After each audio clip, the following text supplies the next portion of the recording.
Oh, hey there, everybody. Owen here from Gaming with the Cooler. We are back. Oh, let's make sure shit's muted. It's gonna pop out in just a second. We are back for another hangout, paint, relax, chat about whatever we want, kind of live stream.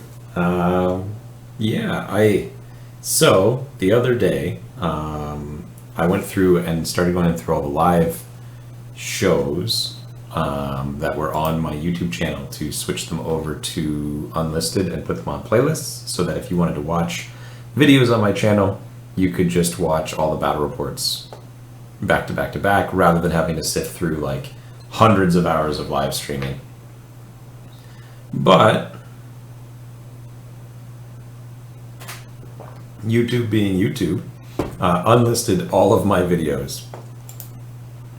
So rather than just getting rid of a few of them and having the main videos, the battle reports there, it kind of nuked my whole channel. So yeah, now we're on to fixing the unlisted visibility of everything. I'll honestly probably go back and find it all. It's gonna take a while. Well, you know what, I bet I can get a few of these.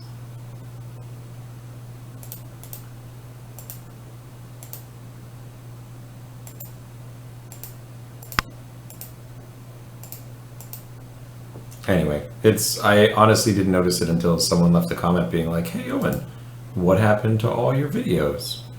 And I was like, "What do you mean? I told everybody what was going to happen here."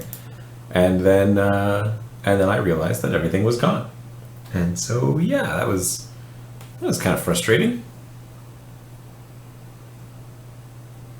Anyway, so I don't know what's really on the agenda tonight. I didn't have anything put aside that I was like, oh, this is definitely what I want to work on. And more Tyranids that I could work on. I have some Infinity models I need to base and build and get kind of prepared.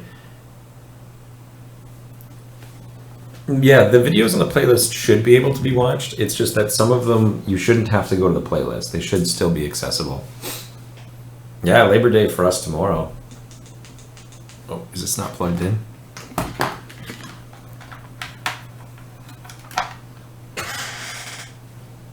Ooh.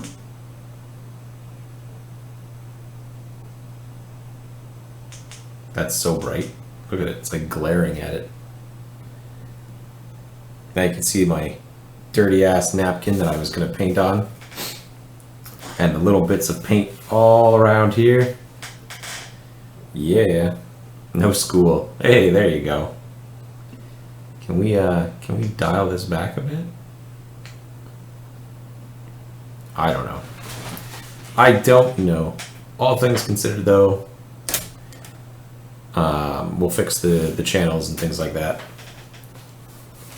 Really appreciate the hobby streams. Getting back in the hobby frame of mind after moving. Got a lot of backlog to do, and I appreciate the constant streams. Yeah, I've been really trying to make sure that I can get these going every night, or every Sunday night rather, not every night. Occasionally we'll do them throughout the week, but not every day. That was too much. I don't know if any of you guys saw the post I made on Facebook a little while ago. I picked up Gladius, the Warhammer 40k 4X game, and Dan and I have been playing it recently, and I realized that you can play up to 16 people in one game.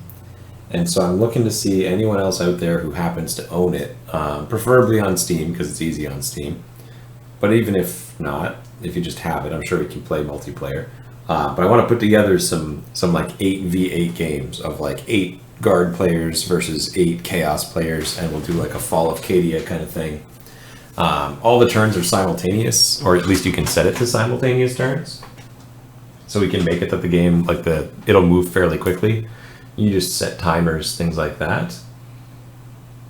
Kind of looking around the room here, this little hobby room of mine, for what it is I want to work on. I do have Necrons still to work on, so maybe we just do that.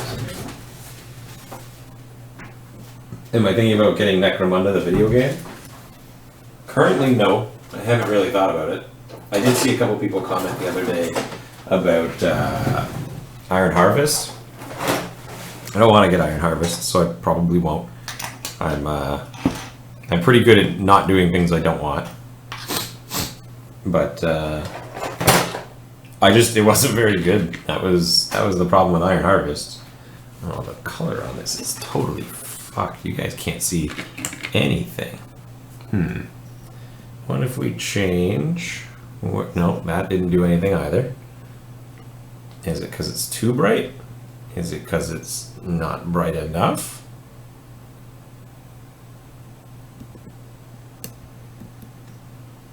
What if we do that, and then we open up the settings on the camera, and we start just moving the bars back and forth? Does this do anything? Oh yeah, it does.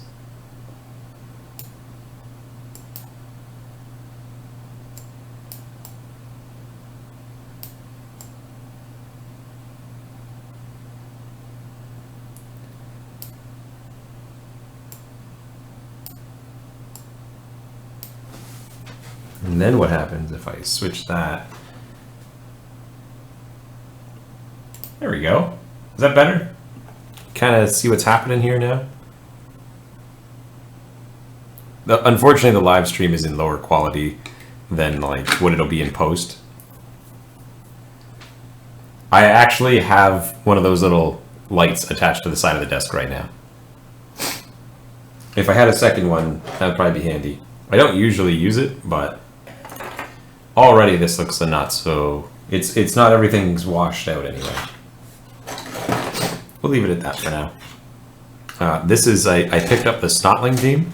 I don't know if you guys have seen those come out. They're so fucking cool. And they're so tiny. Oh my god, I'm gonna sneeze again before it's over. Like, this is a dude on a 25mm base. Look at how small he is. I guess that's not a good model to stand beside. Here's a regular Necron warrior. $90 for the full release and all DLC. Yeah, it's crazy expensive if you wanted to buy it. What we ended up doing is Humble Bundle. I don't know if they're still doing it, but they were doing a promotion to buy it for like $14. And nicely, you actually don't need the DLC. So if you wanted to play it, you don't need to buy it. So long as one player, which in this case would be me, is hosting, and I already have the DLC from when it's gone on sale, you can use all the DLC. So all you would need to do is buy the actual base game for anyone who wanted to get in on that. I think this is still a little bit too...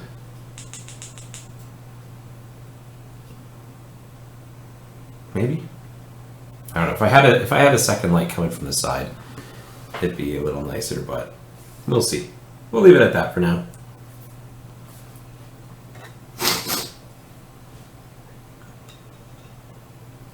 You got the Rogue Trader Solitaire the other day. He's tiny compared to the new models. Oh yeah, for sure. For sure. We'll paint some little Necrons. Get some more progress going. I got to get these guys done before October, so we're on something of a timer.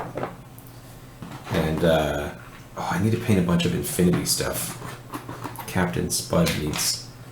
I need to paint. I don't think I have any pre-primed ready to go Infinity.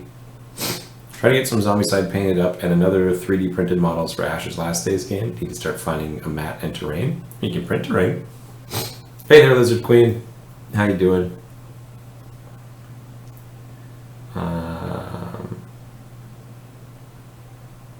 Yeah, here, let me take a look here. Oh, I don't know if I'll be able to type that over here.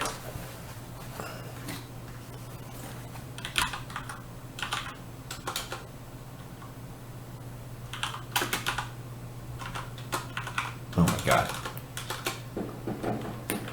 Oh, fireworks.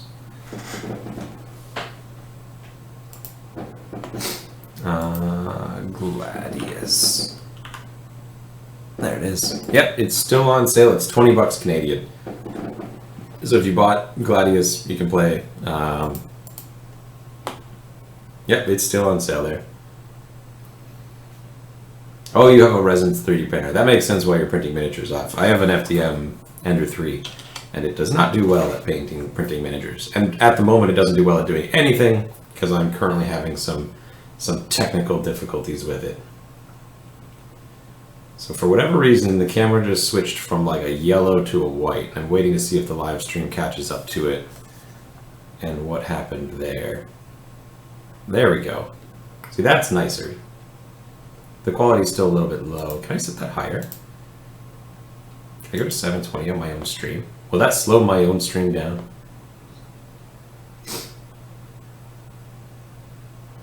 Elegoo Mars is great for minis. That's cool. See, I don't know. I can't get into the resin printer. I just don't want to have to deal with all the secondaries. Is the Ender 3 worth getting for terrain and such? I mean, I've printed a bunch of stuff off. For those of you that watched the battle report between Ash and I that had the Revenant Titan, that was on my Ender 3. I've used it for terrain and bigger vehicles and things like that.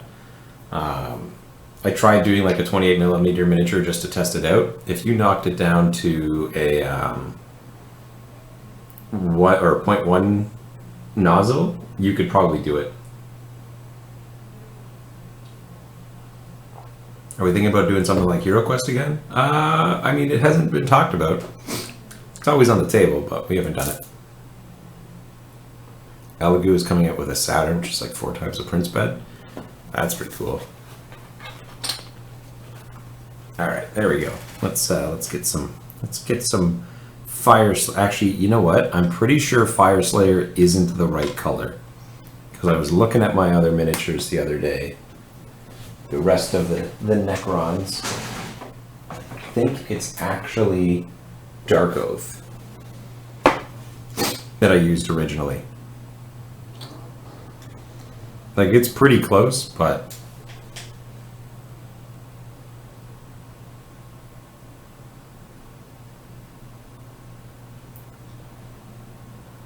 the biggest issue for me with the resin was, one, it's fumes, and I'm nervous about how that goes. I don't really have like a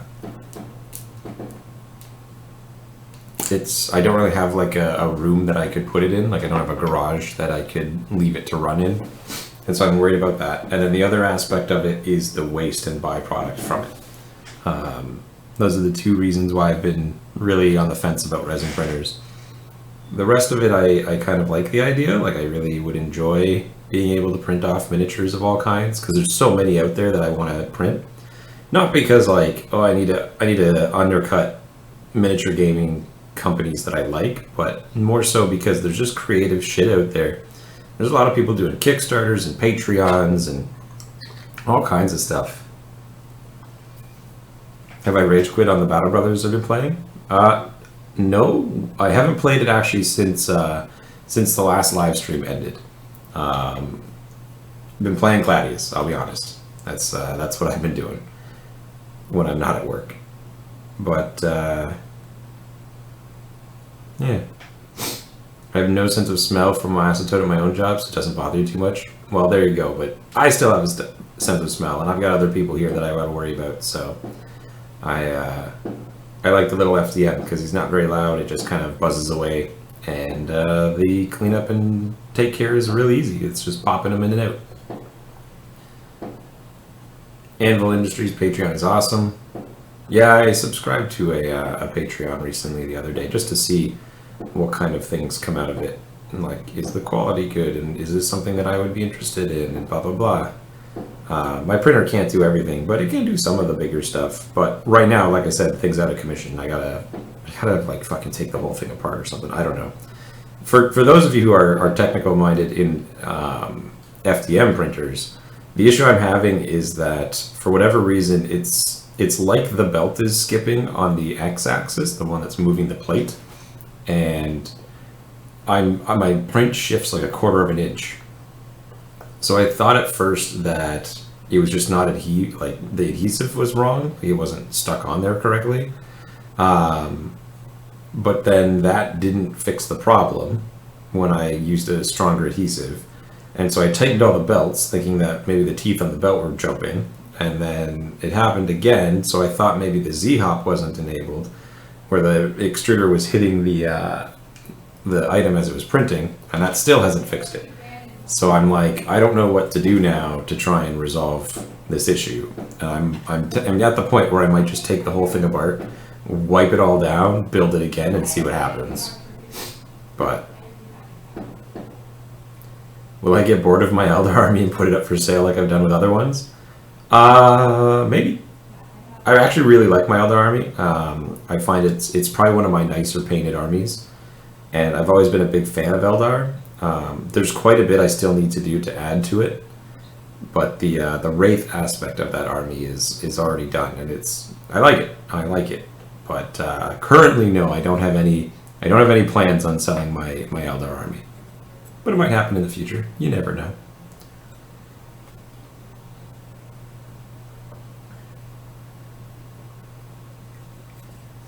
Yeah, it's been pretty nice. Like I've said on previous streams, I started working a new job these last couple of weeks, and in doing so, it's opened up my ability to be available on weeknights and just to work a regular shift. Like my days fluctuate a little bit. Like sometimes I work the Saturday, sometimes not, kind of thing.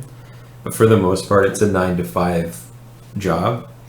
And for those of you who have worked like shift work, I have worked essentially random shift work for the last like probably 10 years, maybe less than that, maybe let's say 8 years, where shifts would be on random days at different times of day, all different times, day in and day out. Sometimes you get a weekend together, sometimes you get one day off, sometimes you get 2 days off back to back.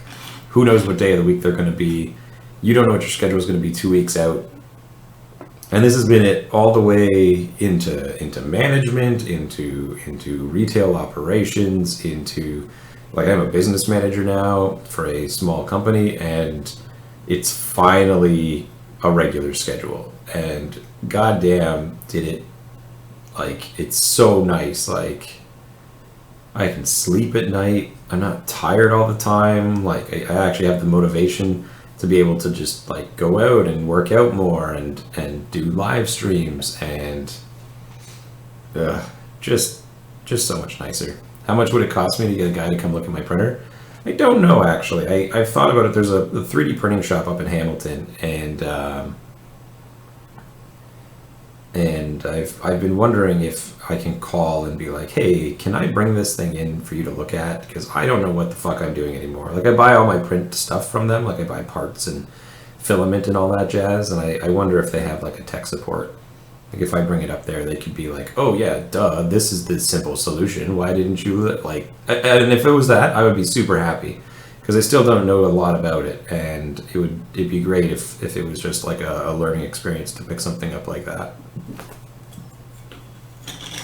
But I haven't called them yet. That's it. Currently, I enjoy my current job to my previous job. It was a bit of a pay cut, but yeah, you did 12-hour night shifts for a while. It was the most miserable thing you ever did. It was so lonely. See, my personality type, I think I'd actually be okay with that.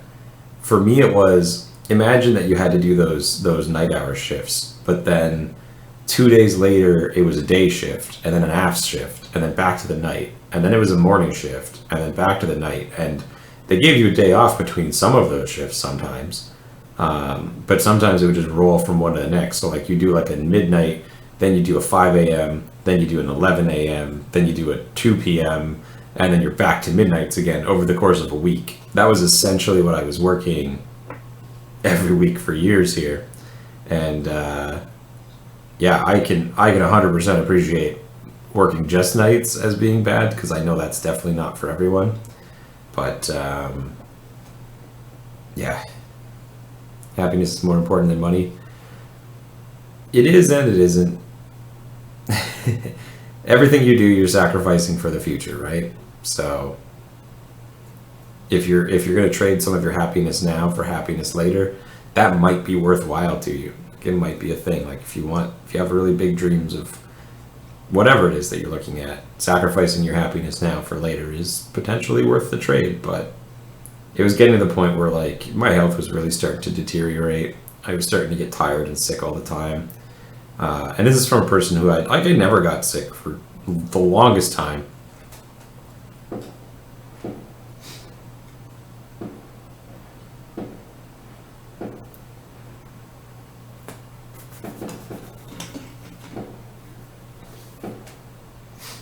Yeah, you worked rotating shifts, 4 days on, 4 days off. That's pretty brutal too. Yeah, 12-hour days, then 2 12-hour nights. Yep, so you understand exactly what I'm trying to say here. Oh my god, why does the brightness keep adjusting? You're not supposed to be allowed to adjust camera. We had a talk about this. No changing the white. Oh, Jesus Christ, the white balance just went off the cliff. Okay, no more adjusting the white balance. No more adjusting the exposure. There. Stay. We might have to adjust the white balance again.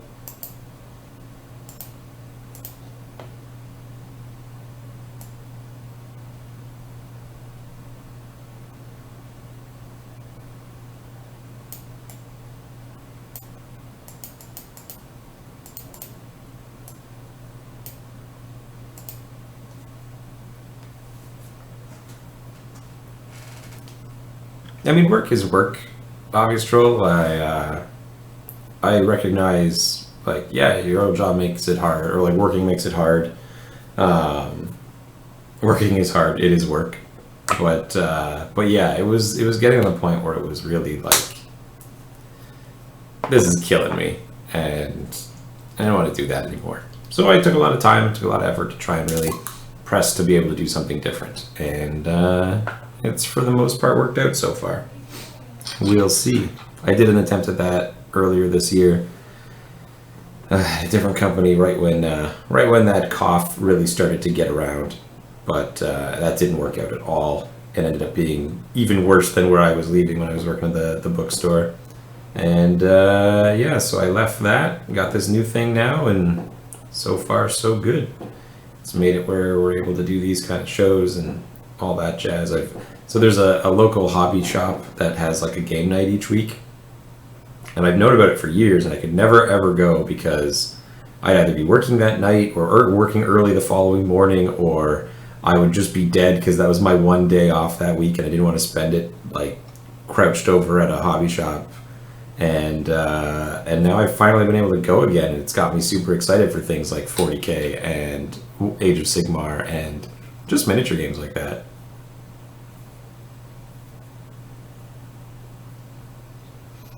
I got a lazy 8-hour Monday to Friday schmo. Yeah, you got it easy.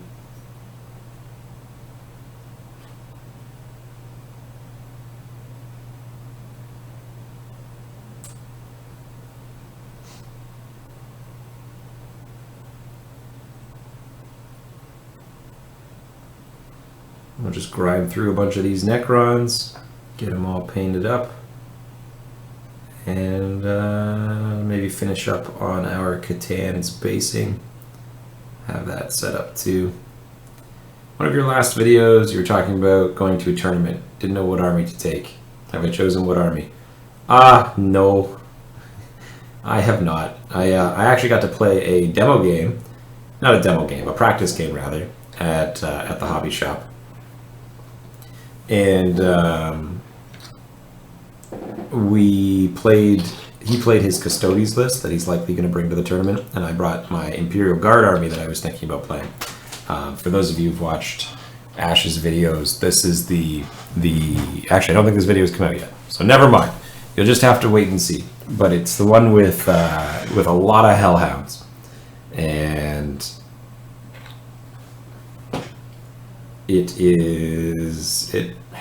I didn't win, first off, so I lost. I mean, you lose games, whatever, it's fine. But then I started really breaking down, okay, what made me lose? Well, one is that he had a stratagem that made it that his Terminators were immune to Rend 1 and 2 for a phase. And he had enough CPs that he was obviously going to have that up every round during the shooting phase. My whole army was AP 1 and then my biggest weapons were only AP2. And so I couldn't push those Terminators off, because toughness 5 with 4 wounds apiece and a 2-up save, that is a lot of firepower to be able to actually kill them if they're always just getting a 2+ save, which was what happened. And that was one aspect of it. But then the other problem was that, okay, I lost, but the end score was like 57 to 50 or 50 to 49. Like it was close. We were both sitting in the 50s or the high 40s or low 60s, something like that, like within a few points of each other.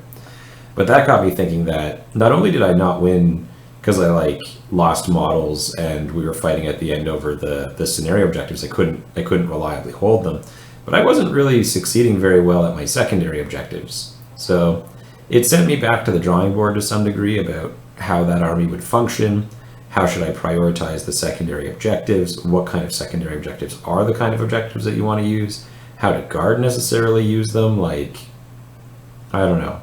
So I've been kind of just, how do we do this, how do we solve this puzzle with the different armies that I have, and which one do I want to send in? Now, collection-wise, the broadest army that I could bring is from my orcs. I have the largest 40k army I have that I would bring, which is obviously all fully painted, is my my orc army. Where's my glue, actually? I need to fix this Necron's arms. They're a little wiggly. I think the glue is in the other room. So we're not going to fix that. We're going to put you off to the side. But yeah, that's kind of where I'm at thinking about tournament play anyway. We'll have to see. I'm going to think about it more over the next little bit. I might just play orcs because they do such a good job of everything.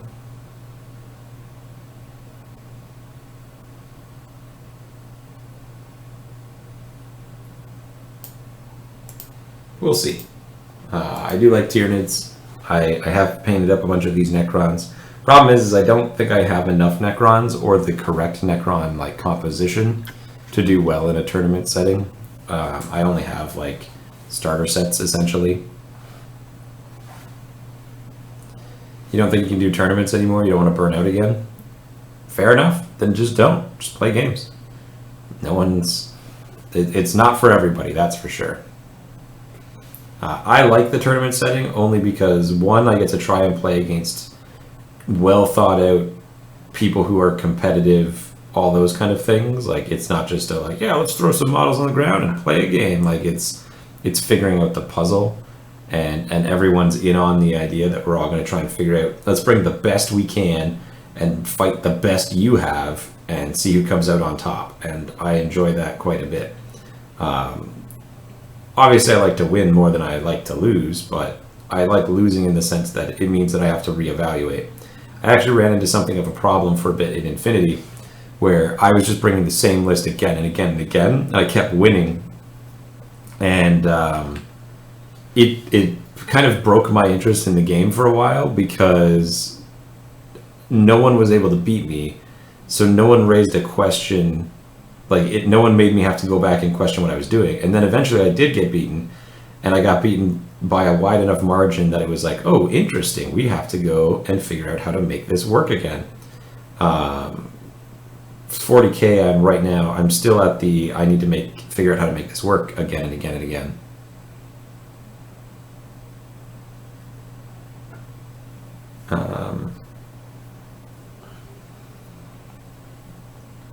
I've enjoyed that part of Ninth, solving the puzzle, being mobile, durable, and hard-hitting, while be able to compete for secondaries. Yeah, it's strange. I mean, I don't like the secondaries that have come with it. I think they're just not very interesting.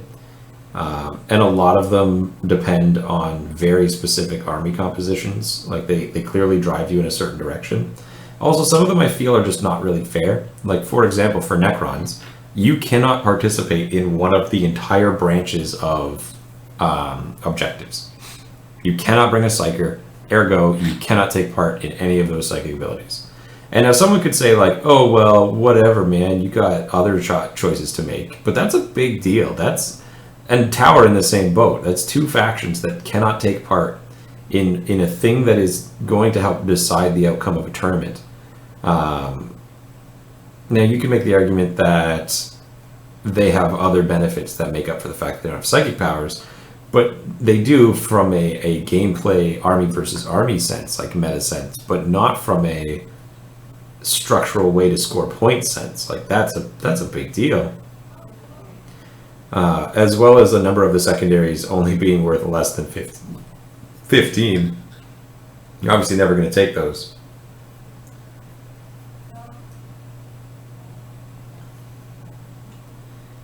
Necrons are really impotent at the moment. Hopefully their codex makes them not useless. Yeah, I like the Reapers. I wish I had monoliths. Dark Eldar can't do psychic either. Well, there you go. And I mean, technically knights can't do psychic. I guess they could bring a Inquisitor, but you see what I mean. It's the idea that like that's a weird choice to have that as its own little like section when a significant portion of your total game like factions can't do it. And not like, oh, you have to bring something specific to be able to do it. But just, you don't get to do that. You don't get to partake in that aspect of the game. Sorry, play a different faction. And I felt that's pretty strange. I think the psychic power ones are cool, but it's just strange that they would choose to have that in the game.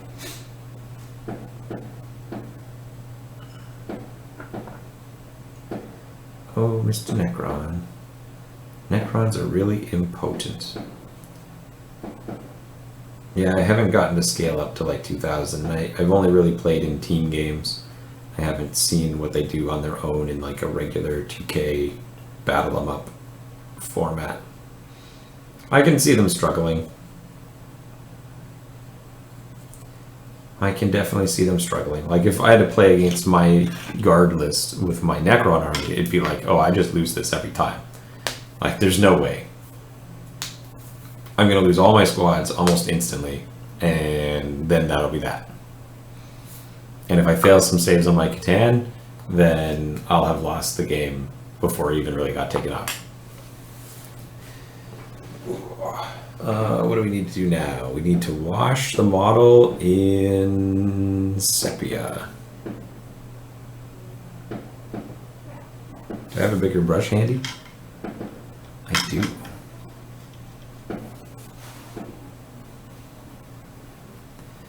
What is my biggest negative tournament or negative experience during a tournament?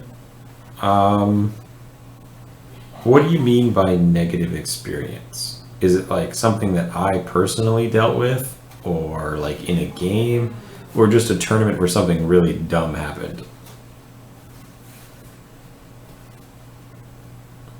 There's a couple ways that can go.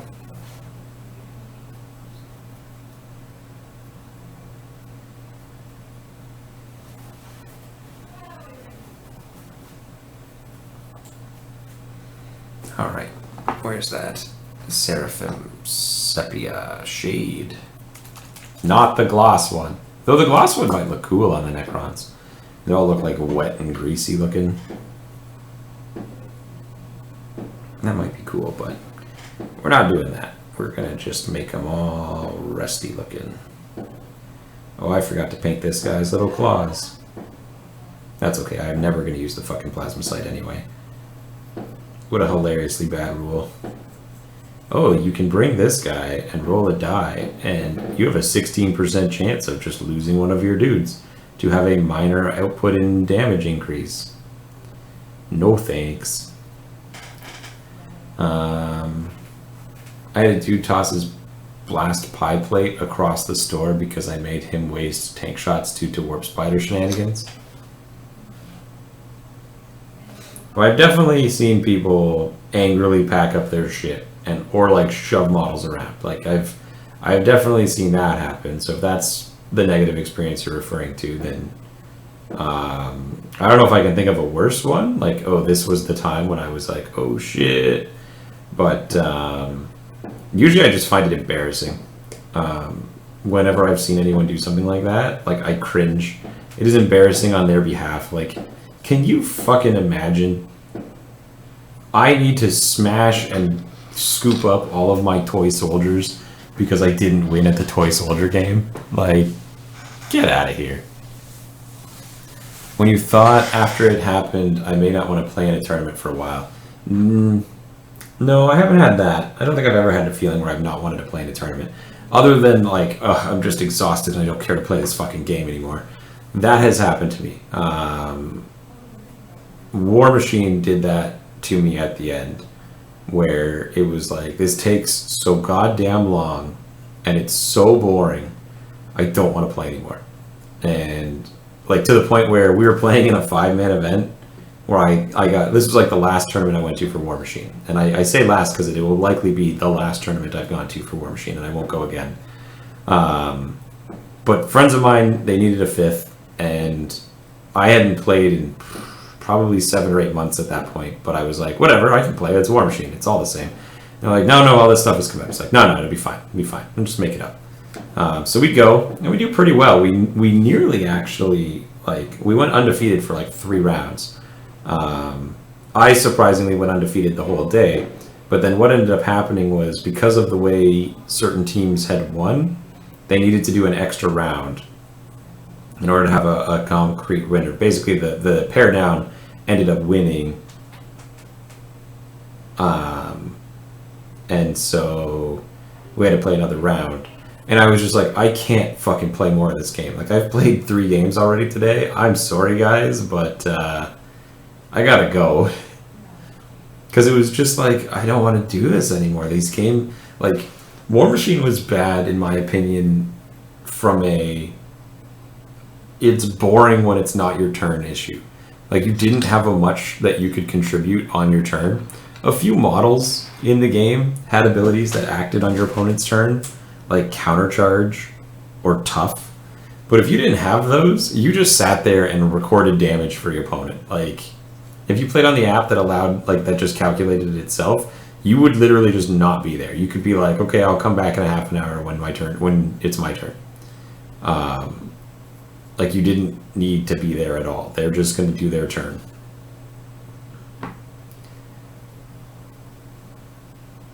I've had frustrating moments in tournaments, though. I've had times when, like absolute abysmal dice rolling got me mad.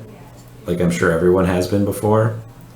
I remember a War Machine tournament where my Colossal, all he needed to do was, like, kill one of the pigs and then move forward, and I win this scenario.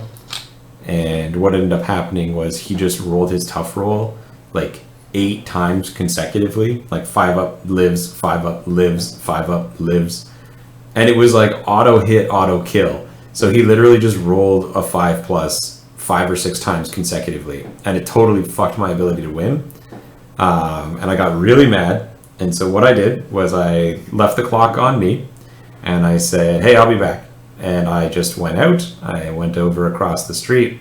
I got myself a snack and a drink. And I came back about 25 minutes later of my 45-minute death clock, and then proceeded to win the game.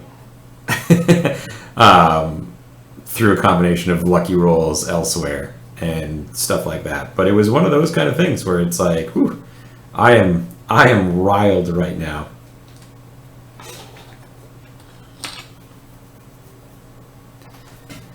We also had a guy who was apparently a former Games Workshop employee who rage quit 2 tournaments in a row because he lost the first round. He was banned from further tourneys. Good.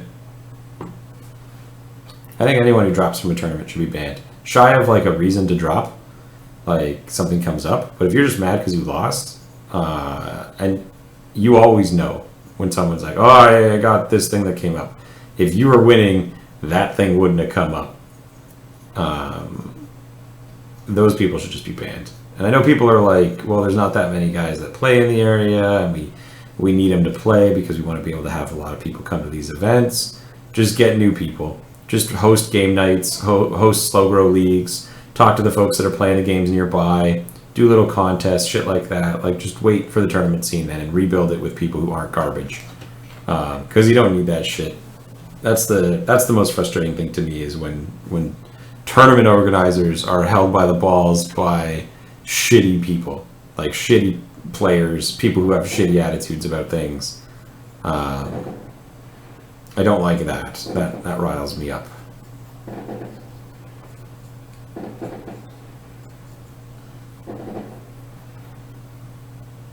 I never expected to win when I played. I just wanted to play. I got tired of the power creep at the end of 7th.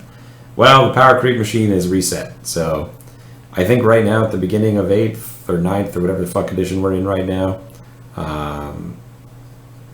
I feel like everyone kind of has something going on. The change to how battalions work, I think, was a major change that hasn't really been felt yet, because it's totally flipped on its head the priority that you had. Before, it was acquire as many command points as you could through as many different detachments as you can. Now you want to reduce the amount of detachments you have, which I think is a really important and fundamental change that I don't know if it's been felt all the way through yet, but we'll see. I also have been locked up because there's crazy stuff going on in the world right now. So who am I to say? I keep seeing people post like tournament outcomes from different places, and I'm like, wouldn't it be nice?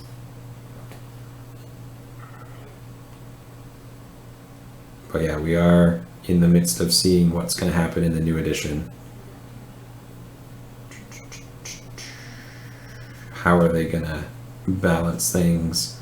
How are the armies going to fall out? The change to 2 wound Marines, I think, is a pretty big thing. It's going to really shake up the Marines' power, but you know they're going to get proportionately pointed up. I mean, arguably they're going to get pointed up. You never know, right? So that's going to be a big changer. I know a lot of people are like, but Iron Hands are overpowered. It's like, well, whatever. You do you. In the greatest tournament settings, amongst the people who are playing those big tournament settings, they do really well.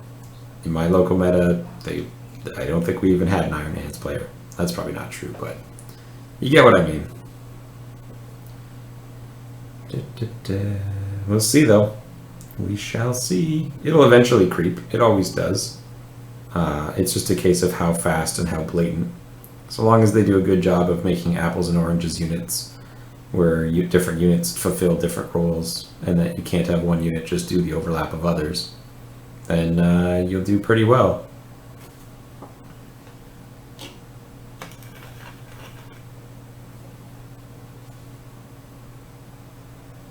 Would you ever take a list that you know was in Matter, like at one point it was an Eldar list that came in top 3?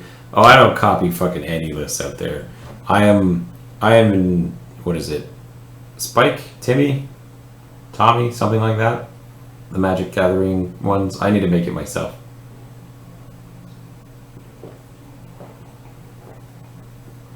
Oh, you guys got cases and now you can't do events again? That sucks. That sucks.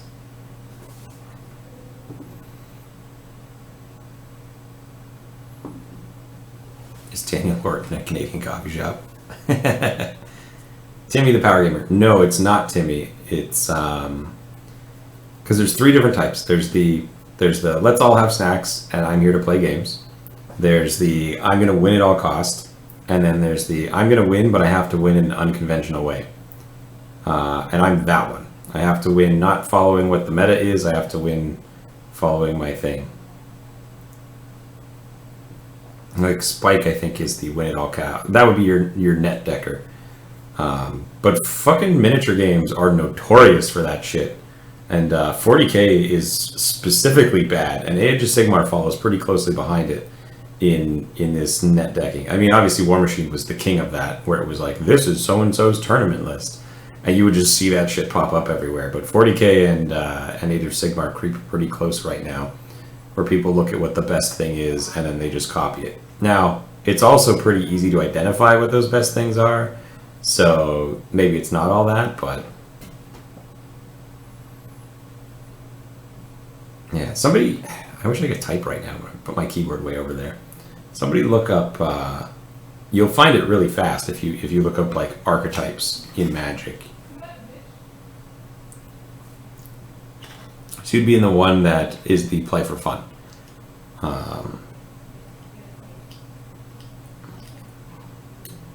Look at how loosely built this guy is. I need to glue these guys together. I just kind of popped them all together.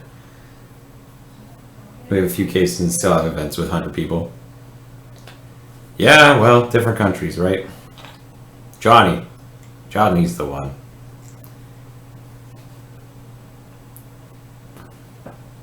That's why you'll see when I play these games that I'm always like trying out these different compositions and things like that. And the fact that the puzzle is what's interesting to me. If I found a net list, if I found a list that was just optimal, I wouldn't be interested in playing anymore. That's the big thing I'm always nervous about when I get into these games. Tommy, Timmy, Johnny. That shade pot is making anxious. What if I started poking it? Does this make it better? Chris. Oh god, I'm gonna spill it just to spit on myself.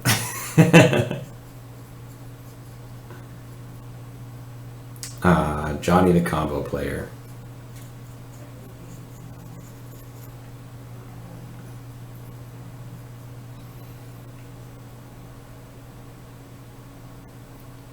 Spike the tournament grinder.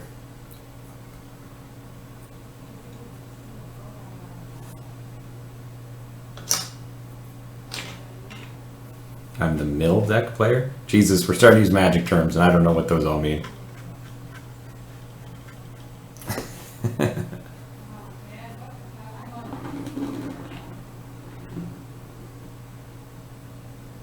There.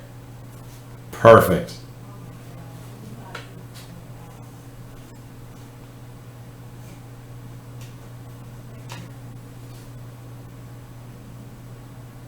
Why am I doing this?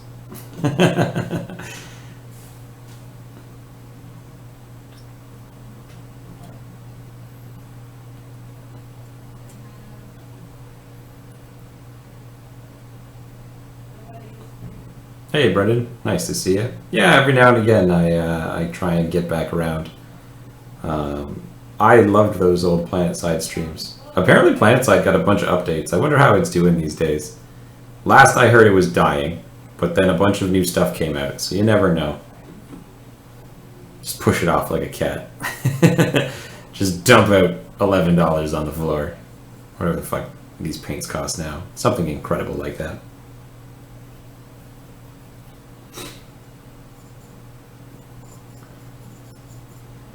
Yeah, those good old PlanetSide streams. You put all the shades into dropper bottles? That's fair. I can't be bothered. Can't be bothered. How many more of these do I have to do? Did I do you already? No. Do you ever get bored playing with Ash as you played him so much you know what he's going to do before he does it? I don't know. Do you ever get bored playing people you know? It's always fun to just play the game. There is something that it's enjoyable to go out and play against other people because I don't know what they think and prioritize. It's a different kind of fun. But we both have relatively large collections of miniatures and miniature games, and so we can always mix it up more for finding different ways to play inside of those games, even if we know that the other person is playing this specific type of way. But yeah, I guess sometimes it's like he's gonna bring that, and like the other thing is too, if you know each other's collections, like you're gonna see these different or these specific kind of things. Like, oh, he's gonna play 40k, so it's gonna be Space Wolves, Imperial Knights, Death Watch, Ultramarines, and that's just what it is. He has a Necron army, but like you don't see that very often. And for me, it's gonna be Orc Guard, Tyranids, and now a little bit of Necrons. That's just the way it is. If we play Battlefleet Gothic, these are the factions that are going to show up. Like, you don't see the other factions as much. Occasionally we play board games. Very rarely, though. I have a lot of board games I want to play. And I wish I had more folks in the opportunity. What is that noise in the background? That is in the other room. Don't worry about... Don't mind the screaming. Everything is fine. They'll be fine. They'll be fine. They're getting freaked out by spiders because they're playing grounded. Am I in a safe place? No. No, I'm not. Oh, Jesus. I'm dropping stuff. Where did that guy even go?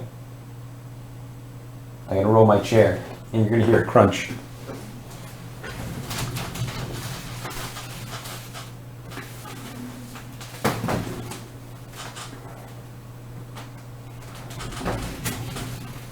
Well, I have no idea where that Necron warrior just went.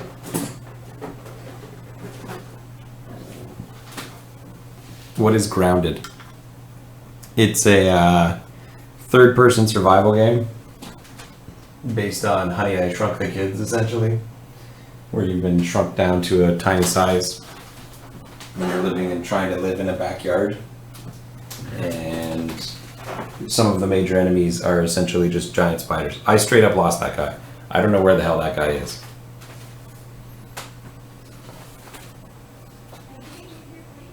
Oh, there he is. Hiding in the garbage. Just like a Necron would.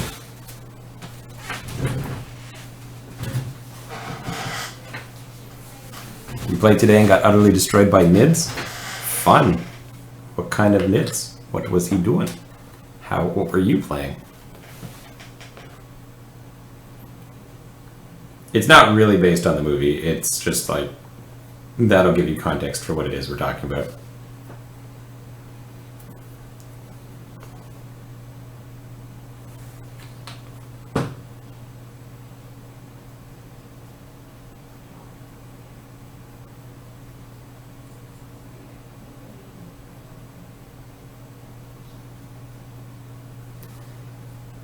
Surprised no one has done it till now. Yeah, the shrink down to bug size really is an easy gimmick as far as like survival yard ones go, especially with how many of them there are. That is what it is. I don't know what just happened, but I saw like 8 people jump onto Company of Heroes 2 that are on my Steam list. I guess now is the hour. Go. 1 more, 2 more. Wobbly arm man.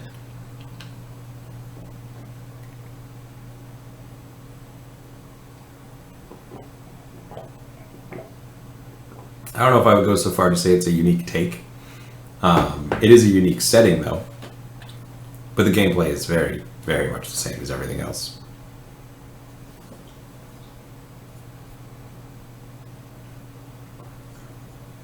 Not bad though. I've played it.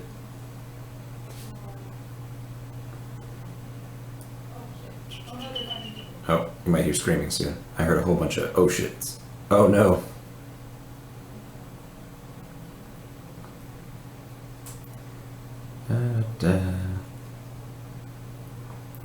Any interest in the Necron PC game? Ooh, this keeps coming up. I'm gonna have to get it now if people are gonna keep asking me.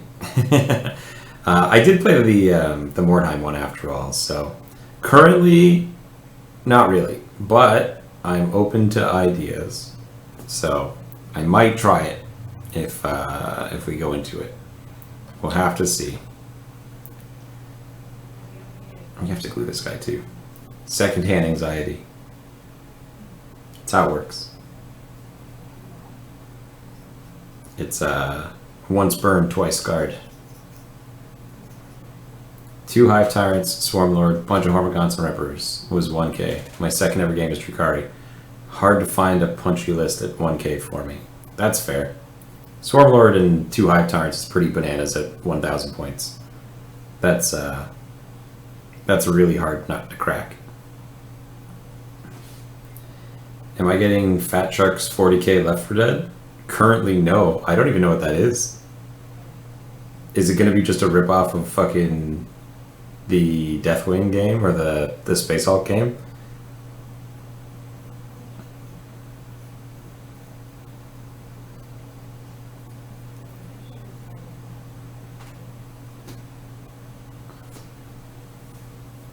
You would watch a Necromunda stream, to be honest?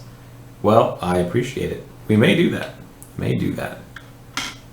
Like I said early on, though, I wanna do a big Gladius game. I want to get some people together. Can we play Bushido again? We could. It's like Vermintide, but in 40k. Can't remember the name of it.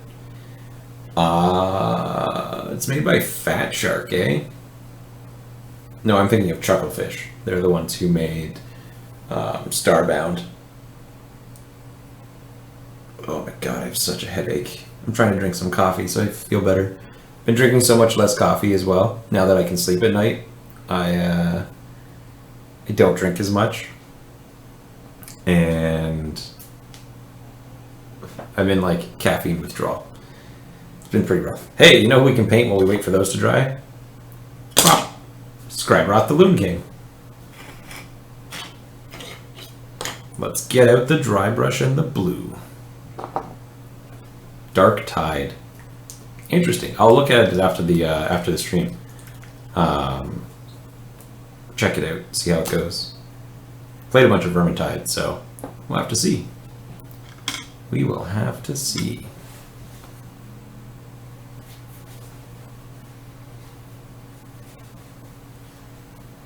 Scragrot the Loon King.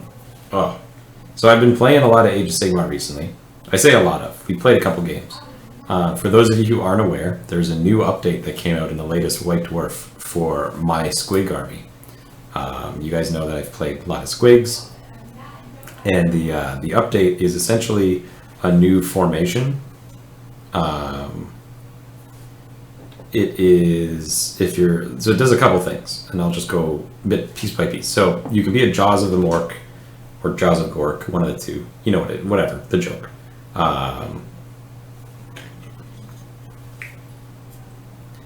You pick this if your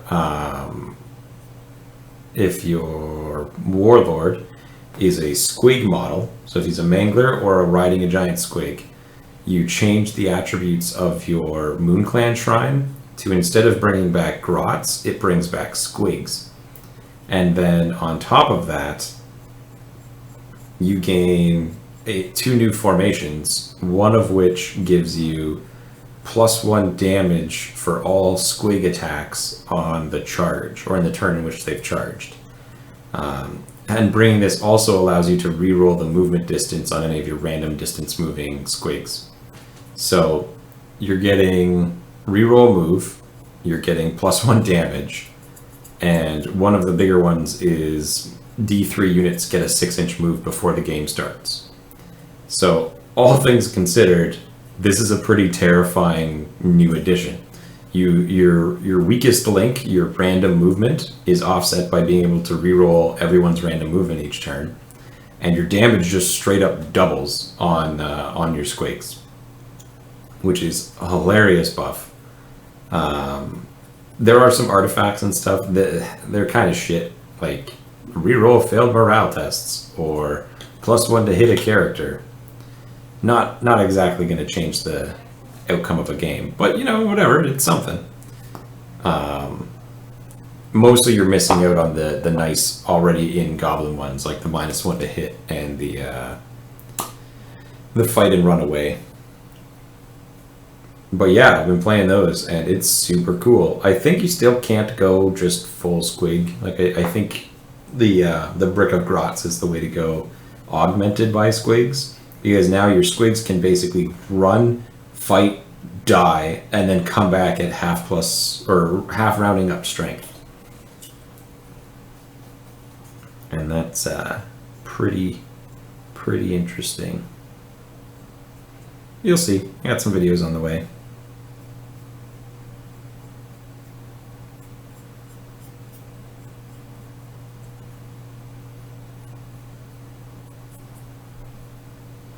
It was nice to see that update, though. I hope they do something like that again in the future, but for the spiders. So I think they actually need it quite a bit. I know the squigs got new models, so like they were likely to get it, but I'd like to see that.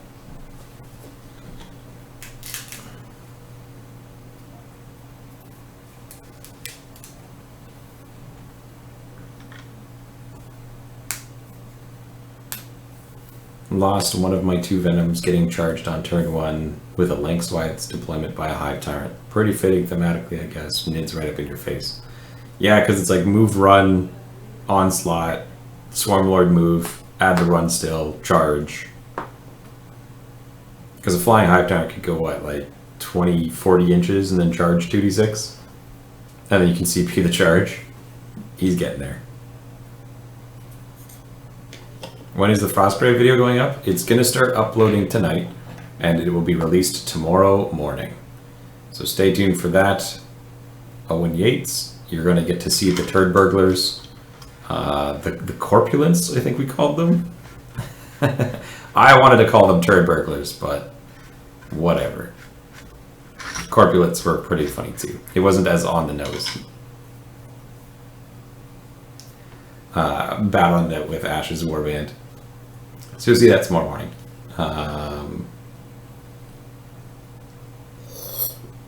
Are Chaos undivided? Are Chaos any good undivided these days? I don't know. I don't know anyone who plays Chaos, unfortunately. So I can't really speak to it. Not in 40k anyway. They're pretty fucking cool in Age of Sigmar, but I don't know about 40k. I have a bit of Chaos. I need to expand on it again, though. I ended up selling a chunk of it, and now I need to build it up. I have a bunch of Hellbrutes, actually, and a number of characters, and some Dark Vengeance stuff that I can paint. Probably wouldn't be too much work to get it back into a functioning army, but I sold a lot of the Marines. What are the Frostgrave minis from? They are from Thingiverse.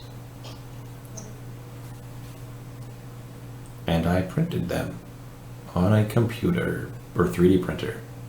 You can't see this guy at all. He is totally blown out because he's all white. Yep, I just 3D printed them all on my printer. You can look them up as Claudes, I believe, and you'll find them on Thingiverse. There's a guy who's designed a ton of them, and they're super cool. And props to him.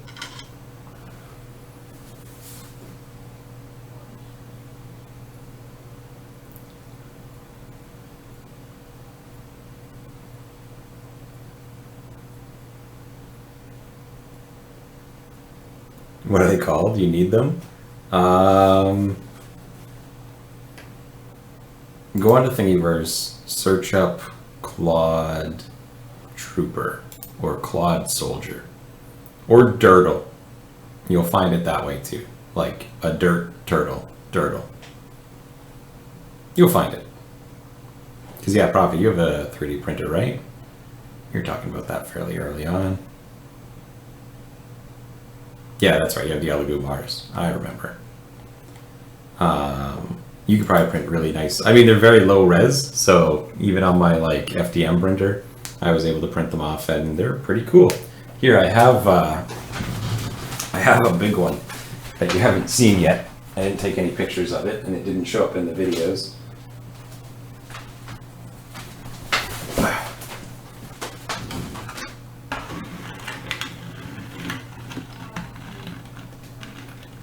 Printed that guy off too. Yeah.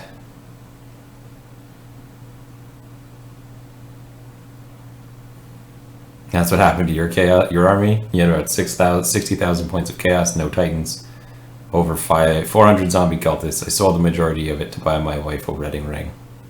Ah, that's awesome.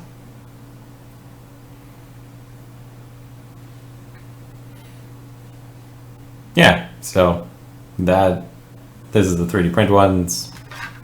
He's pretty cool. There's a little dude in there. They have like a window. It's got a spot on the top. You printed off a poo? Yes, I did. He took a while to print, if I recall. He's got a little thing to ride on.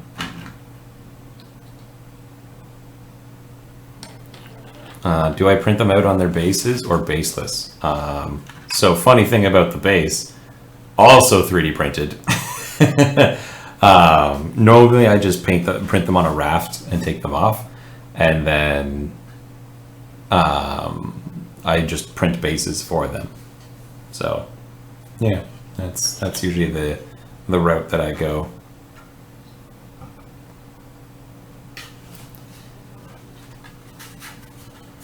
A huge portion of my bases have started to become 3D printed ones. I just printed off discs. Going back to Return to Reckoning in the future? Yeah, probably. Just taking a break. Kind of played it to death in that little while.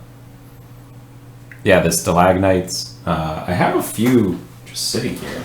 Let's see if we can grab this box of misbegotten scrubs. The poor bastards that are in here. These are all the guys who will never see the light of day. Models that'll never have a future. Dirtle. Stalagnite to ride on the Dirtle. Like, I printed a shit ton of these off before my printer died. Before I need to fix it. What else we got in here? More Dirtles. More. There's just I have like a ton. I've made a bunch of them. Let's see if I can change the white balance, because you might not see too much. Configure video brightness. Let's tone that down a little bit. There we go. Surely 3D printed bases is really cost inefficient. Like, it must be cheaper using something else as a base.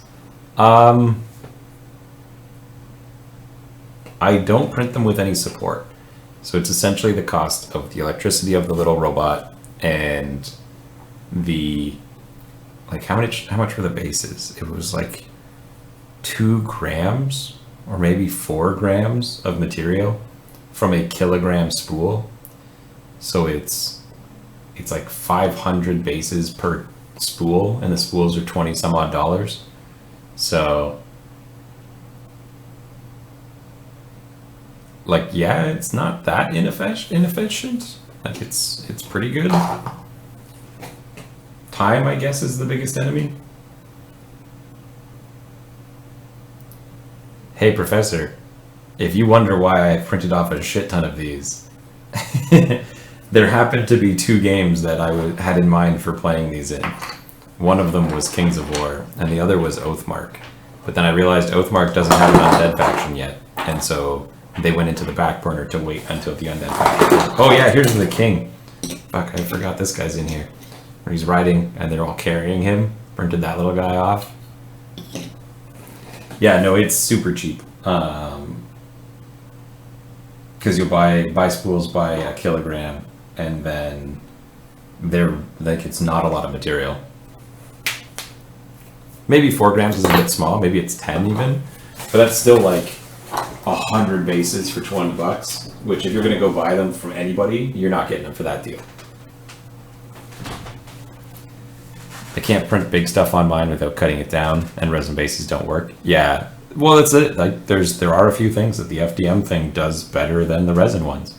But for miniature collectors and a lot of people who want to print miniatures, like, my printer is never going to print this goblin. It's just never going to happen to a quality that you would like. But it can print off a silly little rock, man. Have you seen the Warhammer Fantasy Battles mod that's coming out for the new Mountain Blade? Oh, fuck. That would be great. No, I haven't seen anything about that. I'll have to look it up. You need his Wild People Eater for your warband as a bear or summoned a demon? I don't think I've seen the Wild People Eater. I probably have. I went through all of this stuff there at some point. But I was sticking primarily just with the Clawed people. I thought that was pretty fun. Pretty silly. Yeah.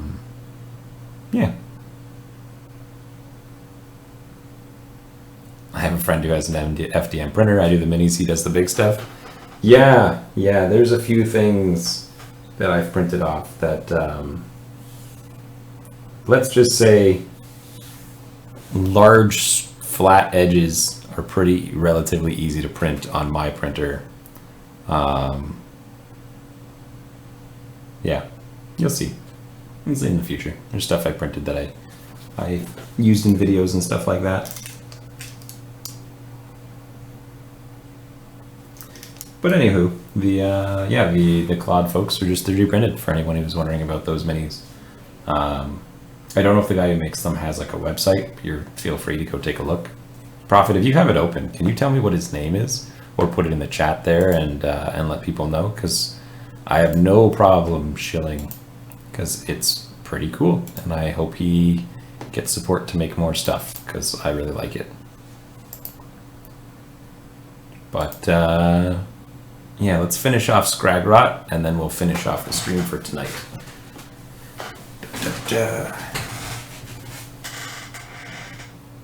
I'll do a quick. Nope. I'll do that one.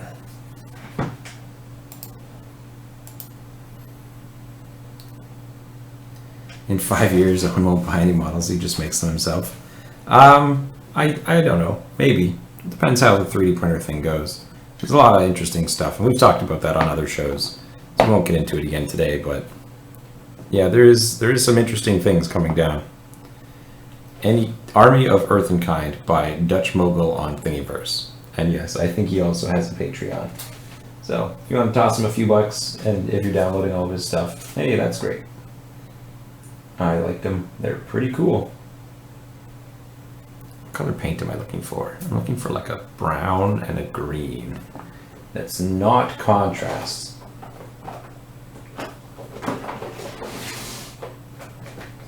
Here's a Warpstone Glow. And a better one, Moot Green for Mr. Goblin Man. And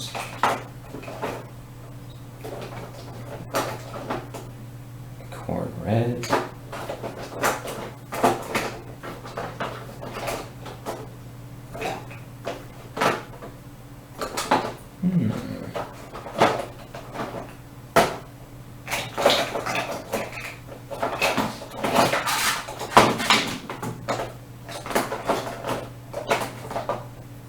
Well, I don't know. We got something over here. XV88 base. No. We'll use this here, Karak Stone.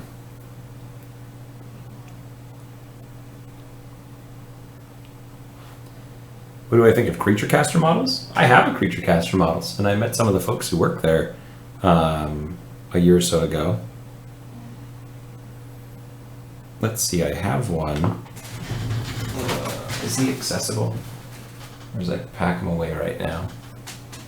I wanted to use him as a Lord of Change in 40k. I think he's packed away, so I won't pull him out. He's like this, he's like got his hand up and he's got demon. I started painting him and I really didn't like the direction it was going, so I just kind of gave up and he got shelved for a while. We'll see. GW hires people to come around to your house and break your knees if they see anything on your social media about your printing off their IP. They probably actually send you a message about where you got it. And you probably don't have to answer, but they say it in a menacing way.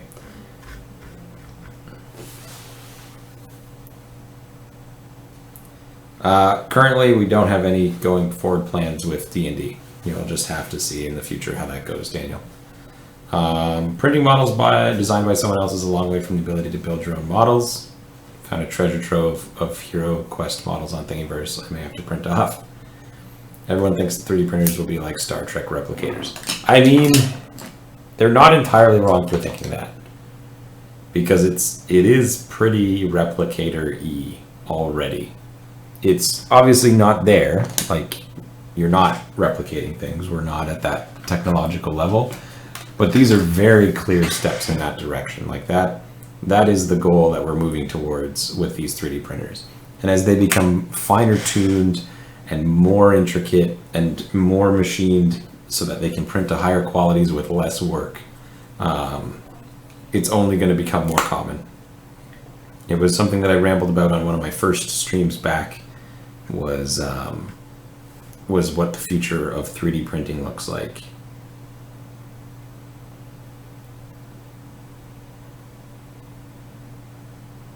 Man, I gotta take better care of my brushes. Alright, let's see if we can just get his face painted.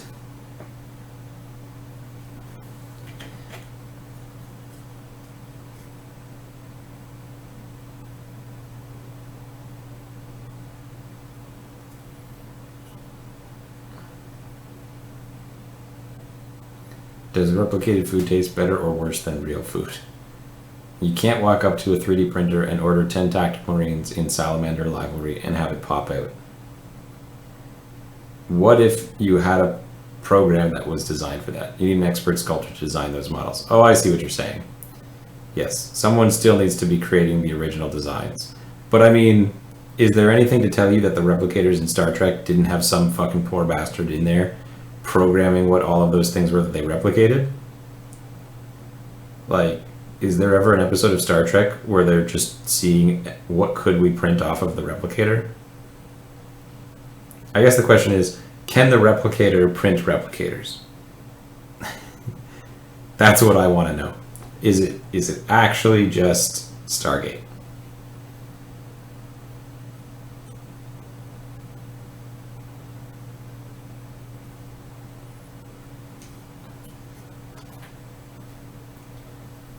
They were a great help in the manufacturing progress when I worked in aerospace. Instead of milling out a piece from stock steel, they can print you it out for prototyping.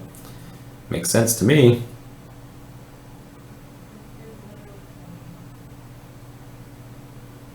Oh my god, I'm so excited to have Scradrot ready to go. He's been like the key piece I've had missing from my Goblin army for a while. Because he's kind of the general you bring if you want to bring the Goblin Horde. He's also a good CP battery. Just collecting those command points. Designing the texture on the bread for all those sandwiches.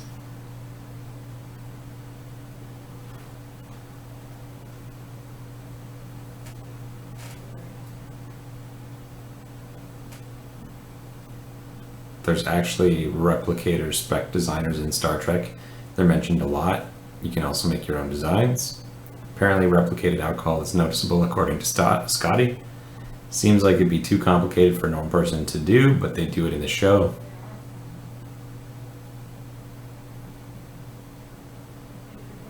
That paint pot could be a little closer to the edge.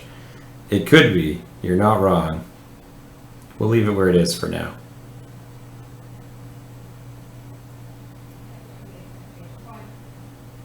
If you have to say you're the king, you're not really the king.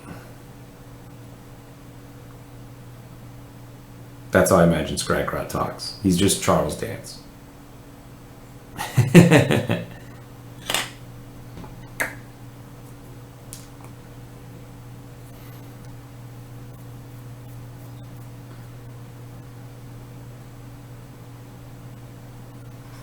Someone really does program the replicator to make things like coffee, so there must be a way of inputting the original specifications. See? That's all the 3D printers are.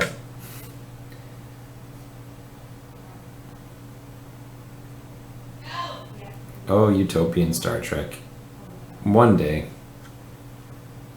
we'll realize we'll never get that. What else do we need to do for Scargret? We need to do his little staff. We'll get some stone and make him a little dirtier. Why would they need to program it though? Couldn't they just get a machine to analyze everything and replicate it based on that? Well, who's programming the machine to analyze it? I'm just kidding, who knows? Hero Forge is coming out with painted, printed models. Not sure how the tech works, but they use colored resins. Interesting. Because yeah, you could do like, you could have a series of different resins feeding into a single printer, and if it just knew when to switch from one color to the other. Or if you had multiple nozzles, I guess, like multiple extruders. Interesting. We're getting closer.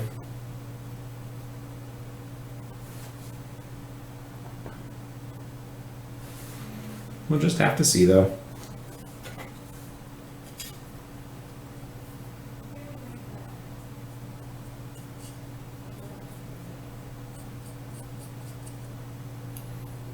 I was talking to one of the guys at the hobby shop that I was playing with. He was telling me about some of the lore in Age of Sigmar, and that the Gloomspite are actually a lot more menacing and violent than the old goblins were. Like, I've only read the lore in the books, but they don't really go into it too much. But I guess the author in one of these more recent titles has really gotten into just how like brutal the Gloomspite kits are. And that's probably just his take on it, because you know how Black Library and stuff are. But I thought that was pretty interesting that they got away a little bit from their funnier college days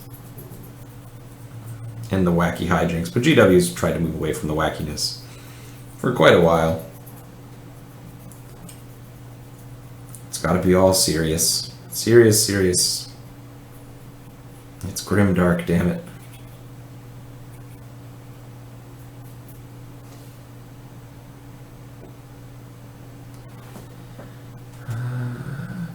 It's a normal color printer head doing the plastic layers.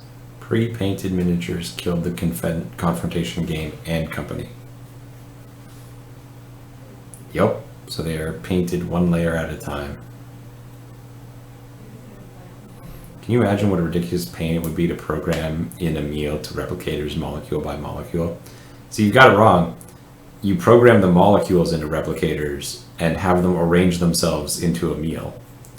So like if water is H2O, you don't actually need to create water. You create hydrogen molecule plus oxygen molecule and have the replicator replicate those molecules in the design of water. And so like if a sandwich is this amount of iron and this amount of this, like, and this amount of that, and it just consolidates all those into that same format, that's how you do it. Like that's how I imagine it would be done, rather. So it's not a matter of like make each type of sandwich, it's make the pieces that make up a sandwich and put those together.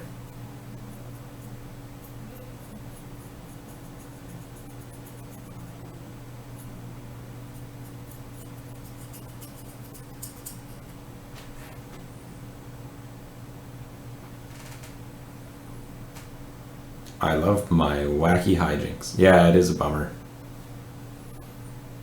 Program meal replicators molecule by molecule. Yeah, that was what I was just saying. What I was referring to. Remember they did in Spy Kids when they put their card in and their meal just pop-ups?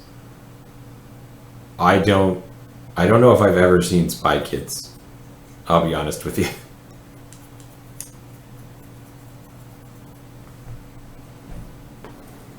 There we go. Give them a little bit of depth to those robes, and then we'll get some Wraith bone and brighten up his little fur coat that he's wearing, and his crown.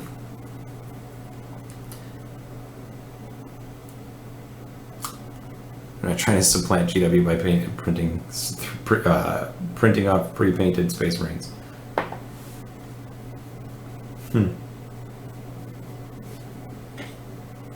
Bandai's doing that.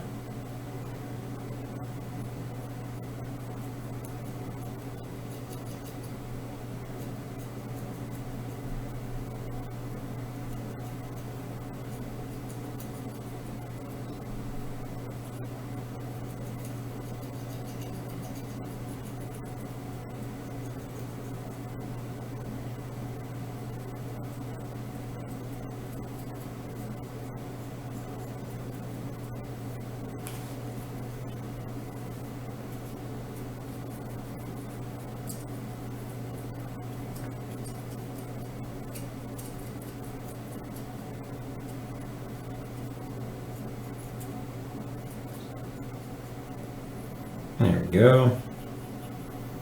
Bit of a goblin warlord.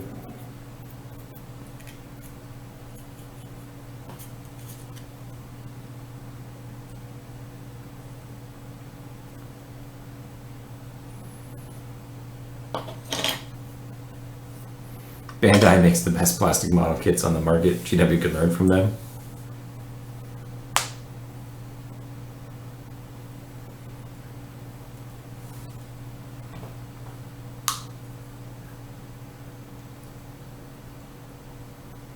Oh, what got me into it in the first place? Oh, I went through the usual rotation. Family member played, family member convinces you to play with the family member. Do that for a while, lose interest in it when you hit high school. Don't touch it at all for 4 or 5 years. What are those holding? His wedding gown? Those are squigs. bouncy squigs.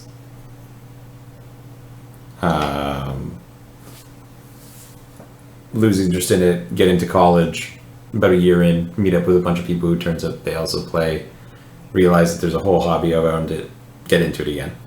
So, yeah, that's how it went. Yeah, he's got Squig holding his wedding gown. What do I need? I need some of this. This here, Astro Granite.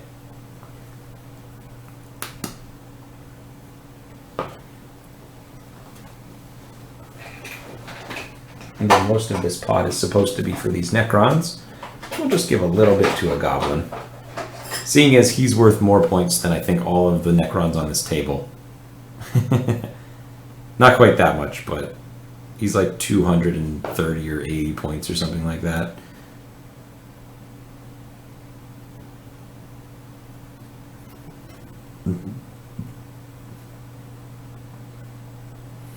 Yeah, I remember when Pokemon cards came out.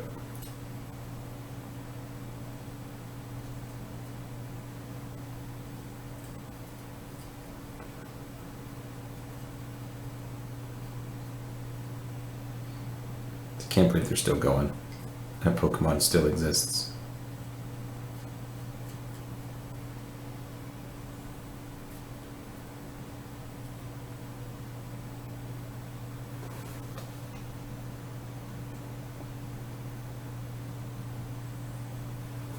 Trying to explain why you're spending all your money on toy models. I mean, just don't spend all your money on toy models. Have money to go do other things, and then you're fine. And then it's like, whoa, what are all these? These are the toys. How much do they cost? Quite a bit. And I can afford it. Wink, wink. That's the trick to it.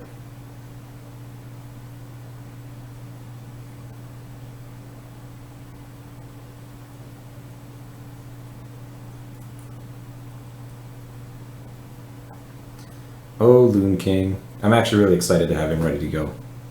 I've wanted to use it for quite some time. Play the full-on Goblin army. Problem is, he doesn't have the Goblin Loon Boss trait. Like, he has an arguably better command ability, but...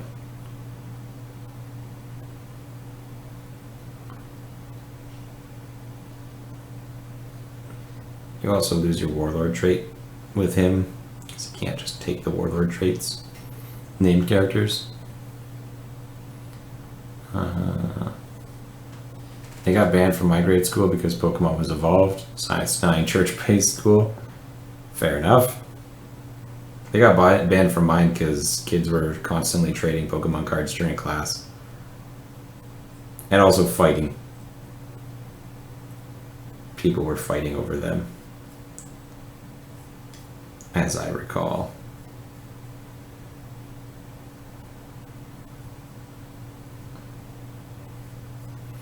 There we go. No Goblin Man, we'll wait and let him dry.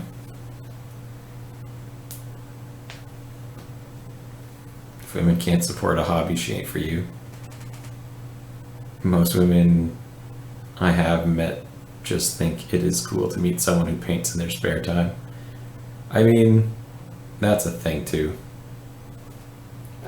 It's like, hey, what do you do? Well, you know, I play games and have a little hobby, and I have a bunch of things, and I have the patience and dexterity to be able to build and create these little guys, and I paint them. Costs some money, but entertains me, gives me a social life and a life outside of nothing and video games.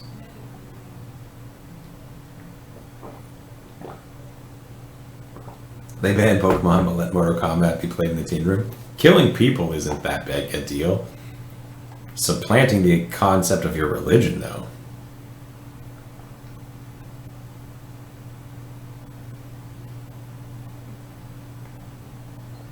Anyway, I think with that we're going to wrap it up for tonight. One more call out for anyone who wants to play Gladius with Dan and I. I want to get that going kind of as soon as I can. Toss me a message on Facebook through the Facebook page.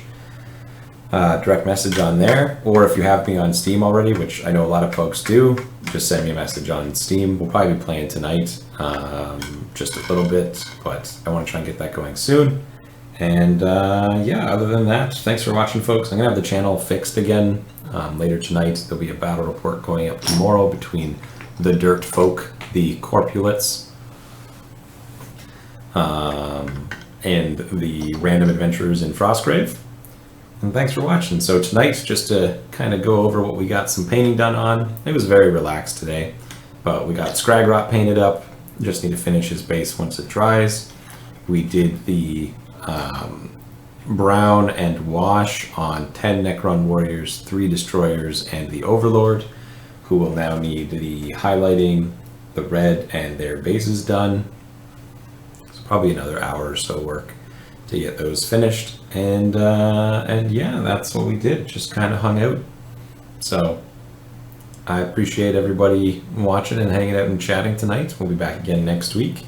Probably have some streams throughout the week, but we'll see how that goes. Thanks again, guys. I will see you next time. You have a good one.